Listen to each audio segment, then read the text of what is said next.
Hello everyone, welcome to the tuition corner. And जैसा कि मैंने आपको पहली वीडियोस में कहा था that besides teaching also will give you lot of knowledge, जिससे कि मोटिवेशनल वीडियोस होंगी, आपकी नॉलेज अपडेट करने के लिए होंगी, आपकी पर्सनालिटी इंप्रूवमेंट पे होगी। और उस सीरीज़ को हम आज कंटिन्यू करते हुए I want to start with resume making. Resume कैसे बनाते हैं, रिज्यूम की इम्पॉर्टेंस क्या है। बहुत सारे लोग हैं जो रिज्यूम्स को they don't take it seriously, but resume is a very important aspect while appearing for interviews और जॉब्स या किसी चीज़ के लिए भी आप रिज्यूम बनाते हैं। So let us discuss without wasting any time. If you like the video, if you like the content, please share, subscribe and press the bell icon. Thank you. Okay, let's start. Now first let us discuss that what is the difference between resume and CV. curriculum vitae देखा ना आपने, बहुत जगह लिखा होता है curriculum vitae, कहीं कहीं जगह resume। तो ये CV और resume में है क्या, और काफ़ी लोगों के मन में आता है कि हम CV लिखें या resume लिखें। Now I'll tell you the difference.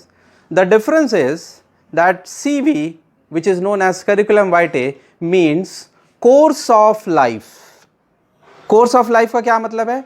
आपकी पूरी डिटेल में आपने अभी तक अपनी ज़िंदगी में क्या क्या अचीवमेंट्स किए हैं वो आपका सीवी में आता है। अब सीवी जनरली होता है क्वाइट एक्सपीरियंस्ड पीपल, एम्प्लॉयज़ हैं, फैकल्टीज़ हैं, कोई भी होगा, और उसमें वो अपनी डिटेल डालते हैं। आपका कोई रिसर्च पेपर है, आपके कोई पब्लिकेशंस है, कितने अवार्ड्स हैं, लेट्स से 50 रिसर्च पेपर है, कहाँ कहाँ पब्लिश हुए, क्या क्या कॉन्फ्रेंस में गए, क्या आपने किया, कब क्या अवार्ड मिला, long list they right in detail, that is CV. Otherwise generally, I am using the word generally, जो फ्रेशर्स हैं या जो स्टार्टिंग में मिडिल लेवल मैनेजर्स हैं, दे राइट रिज्यूम, जिसमें आपको बहुत ब्रीफ में अपने बारे में बताना होगा। So that is your resume. I am sharing another interesting fact about resume is that generally जब आप रिज्यूम भेजते हैं कहीं पे, तो एम्प्लॉयर के पास इतना टाइम नहीं होता कि वो आपकी सारी डिटेल पढ़े। He hardly takes around 8 to 10 seconds to go through your resume. आप हैरान हो गए 8 to 10 seconds में क्या होगा, 1 2 3 4 5 6 7 8 9 10 खत्म। Yes, the catchy words, the eye catchers, क्या आपने लिखा हुआ स्टार्टिंग में, आपका क्या है अट्रैक्टिव थिंग जिससे कि वो आपको इंटरव्यू के लिए कॉल करे, ये बहुत इंपॉर्टेंट है। और आप प्लीज़ इसको, वीडियो को आप ध्यान से देखिएगा और आप उसी हिसाब से फिर फॉलो करना शुरू करिएगा। नाउ रिज्यूम जब आप बनाते हैं, मैं आपको एक एग्जांपल देके समझाऊंगा। जैसे हमारे घर में बेटी है, बहन है, उसकी जब शादी होने वाली होती है तो हम सबसे पहले काम क्या करते हैं, अच्छा लड़का देखना है तो फोटोग्राफ उसकी चाहिए। हम किसी को कहते हैं जी लड़की की फ़ोटोग्राफ दीजिए। फ़ोटोग्राफ हम बड़े अच्छे प्रोफेशनल फ़ोटोग्राफ़र को बुलाते हैं और उसे कहते हैं भाई आप फ़ोटो खींचिए। वो बहुत अच्छी फ़ोटो खींचेगा, साड़ी में या जैसे मर्जी और वो ऐसी फ़ोटो खींचेगा even if the girl is bit थोड़ा फैटी या समथिंग एल्स या डार्क कॉम्प्लेक्शन, वो बहुत गोरी लगेगी, वो बहुत स्लिम लगेगी, वो बहुत अट्रैक्टिव लगेगी। क्यों? वो फ़ोटो जाएगा, फ़ोटो फिर एक बार चला जाएगा, जब लड़के वाले देखेंगे उसको कहेंगे हाँ लड़की देखने में ठीक है, आगे बात चलाओ जी, बुला लो उनको घर पे, बुला लो, आगे बात चलाओ, बुला लो उनको घर पे, मीन्स 50% चांसेस बढ़ गए हैं रिश्ता होने के। Same thing here also, your resume also, your resume has to be so attractive कि जब आप एम्प्लॉयर आपके रिज्यूम देखे बड़ा अट्रैक्टिव है, वो आपको कॉल करे इंटरव्यू के लिए। और एक बार once you have received a call for interview, it means your chances of getting selected in for that particular job has improved. Whereas अगर आपका रिज्यूम ही रिजेक्ट हो गया, रिज्यूम के बेस पे कॉल नहीं आई है, हो सकता है आप बहुत अच्छे कैंडिडेट हों, you deserve your qualification, your experience, लेकिन रिज्यूम आपका अच्छा नहीं बना था, आपको कॉल नहीं आई है, आपके हाथ से जॉब चली गई है।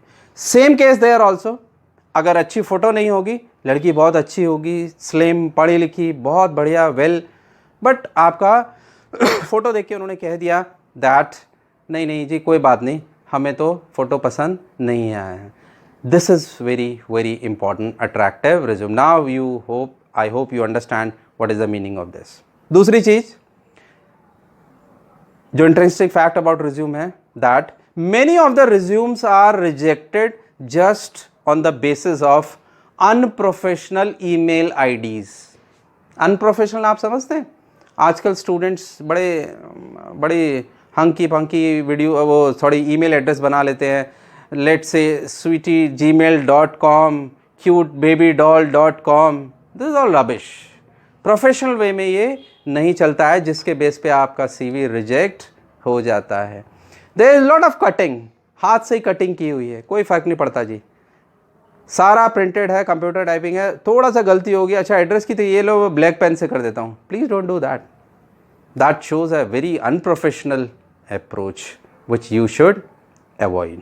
Now, on the top, you write your name. Let's say it is Sanjay Gupta. Your email address, professional email address, your mobile number, and you can jot down the name of the city. Then you have your profile summary, or you can also write career objective. Career objective में career objective ज़्यादा 2-3 line का होना चाहिए. I have seen career objective जहाँ पे पूरा एक paragraph बना हुआ है. करियर ऑब्जेक्टिव इतना लंबा नहीं होता. Career objective hardly 2. I want to utilise my qualification, my experience for the benefit of the organisation and for my personal growth and enhancement. ये आपका ऑब्जेक्टिव हो सकता है. और I want to grow and excel in this organisation so that the organisation will benefit, even I will benefit. अलग अलग तरह के अलग अलग ऑब्जेक्टिव्स हैं. You will find many objectives. So आपका 2 लाइन का ऑब्जेक्टिव हो, मैक्सिमम इससे ज़्यादा नहीं होना चाहिए. Profile summary, a brief summary. What is brief summary? Something about you, 5-6 lines. I am an MBA in marketing, और I am a chartered accountant, और I am an electronics engineer, having specialisation in this, working so and so. जो brief में उसको hit करे, वो बताए, देखते वो समझ जाए कि है क्या. Profile summary. Then we have key skills. Key skills, if you are technical person, computer person, आपकी नेटवर्किंग स्किल्स हो सकती है, आपकी कंप्यूटर स्किल्स हो सकती है, आपकी जावा, आपकी जो भी लैंग्वेज है, C++, that can be your skills. If you are an MBA, marketing, finance, HR, relationship building, और इन्वेस्टमेंट बैंकिंग, और समथिंग एल्स, की skills, that is most important, ताकि वो हाईलाइट हो और वो समझ जाए कि आपका क्या इंटरेस्ट, क्या एरिया है. वर्क एक्सपीरियंस, इसको आप वर्क हिस्ट्री भी कुछ लोग लिखते हैं, वर्किंग एक्सपीरियंस भी लिखते हैं. This is very important. It should start with the latest job जो आप कर रहे हैं अभी, presently way you are working. Let's say you are working with ABC consultancy, so you like working with ABC consultant since 2016, March 2016 till date, and then your job profile, working as assistant manager, HR, handling training and development, or handling so and so, or I am an electronics engineer handling this much task. Number 2, then इससे पहले आप कहाँ थे, वो आपकी job आएगी. फिर उससे पहले, फिर इससे पहले. If you are a fresher, no need to write all these things. What you can write here is some projects or your summer trainings, any trainings you have done, that you can mention over here. Core competency, very important aspect in resumes, core competency, but काफ़ी लोगों को पता नहीं होता core competency. Core competency, core area जिसमें आपकी expertise, mastery हो आपकी. And I have listed few core competencies. ऐसा नहीं है सारी लिखनी है. This is just for you to so that I can guide you. Now, some of the core competencies can be communication skills, decision making skills, problem solving skills, time management skills, teamwork skills, leadership skills, conflict resolution, and so on. Grievances, there are so many. Now, how you write these core competency skills? According to your qualification, according to your, what kind of a person you are, If you really possess leadership skills, please write it here. That is your core competency. If you really know decision making skill, decision making आप ले सकते हो, कर सकते हो, please write it. If you are mentioning time management, please do it. Problem क्या होती है? प्रॉब्लम ये होती है आपने लिखा है core competency time management skills और आप you are late in the interview, you are not punctual, तो वो बात पकड़ लेगा, वहाँ से कोरिलेट हो जाता है. अभी in the next video and later on I will also tell you what are the expected questions in an interview and उनका आंसर कैसे देना चाहिए. आपके रिज्यूम के बेस से ही आपके क्वेश्चंस बनते हैं, इसी में से वो क्वेश्चंस पूछेगा, कोई बाहर से नए क्वेश्चंस नहीं होते हैं. There are some general questions. So if you are saying time management, you should be punctual. Problem solving, he will ask you what problems, पहले क्या कुछ आपने किया, you have to prove it, you have to prove it. That is most important. Write any 2 core competencies, maximum 3 core competencies. Please don't cut, paste and copy. Or this is my experience that I have seen students copying the core competency or skills of the friends. अच्छा, तो तेरी hobby क्या है? तेरी hobby travelling लिखा है, मैं भी ट्रैवलिंग लिखा हूँ. तेरी हॉबी क्या है? Reading books. I am also writing reading books. He will ask you what books you have read. आपको सर मैं अपनी कोर्स की बुक पढ़ता हूँ. ये भाई ये this is not hobby. Fiction, non fiction. He has mentioned fiction. What do you mean by fiction? Non fiction, what is non fiction? Please जो आपकी एक्चुअल में हॉबी है, जो आपकी कोर कॉम्पिटेंसीज है, वही आप मेंशन करिएगा. Consult your faculties, consult your teachers. अभी अलग से भी इस पर फिर कभी बात करेंगे. अकम्पलिशमेंट्स, कोई अचीवमेंट्स है आपके, अकम्पलिशमेंट्स है स्कूल में, कॉलेज में, डिबेट में, कभी आपने कोई फर्स्ट आए हो, trophy, inter college, state level, कोई प्राइज जीता है, या पिछली ऑर्गेनाइजेशन में आपको कुछ मिला है, best employer award, best suggestion, anything, that is your accomplishments. Even as a fresher student accomplishment में अगर आपके टॉपर हैं, आपके बहुत अच्छे मार्क्स आए हैं, you can mention that.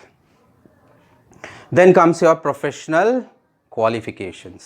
Professional qualification, or even you can write academic qualifications starting with the highest qualification. Let's say your highest qualification is an MBA. So you'll write Masters of Business Administration. Always write full form. Don't write MBA. Masters of Business Administration from, now you might have done from any institute which is affiliated with any university like UPTU, UTU, Delhi University, Patna University or Chandigarh University. उससे affiliated हो सकता है आपने main university campus से किया हो, फिर तो आप लिखोगे. बट हो सकता है आपने किसी एफिलेटेड इंस्टीट्यूट से किया हो. Let's say that you have done from Uttar Pradesh technical university, that is Abdul Kalam technical university.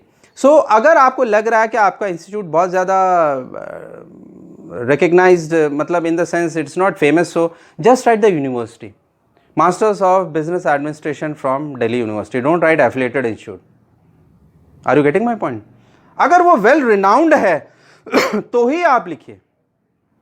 You are done from Symbiosis campus, not distance learning I am talking of. Campus से अगर आपने किया है, IMT गाजियाबाद से आपने किया है, some other reputed, will discuss one day all these, कौन कौन से better institutes और colleges हैं. तो आप लिखिए, otherwise just mention the university. Then there is also that students write PGDBM which is equivalent to MBA, वो अलग से कभी बात करेंगे. PGDBM आपने कहाँ से किया वो आप लिखिए, highest qualification. Then comes your graduation. Don't write simply B.A BA, B.com BCom, B.SC BSc. No, write graduation in commerce stream from this university, graduation in science stream from so and so university, graduation in art stream from so and so university. And mention the percentage only if you have achieved a quite remarkable percentage.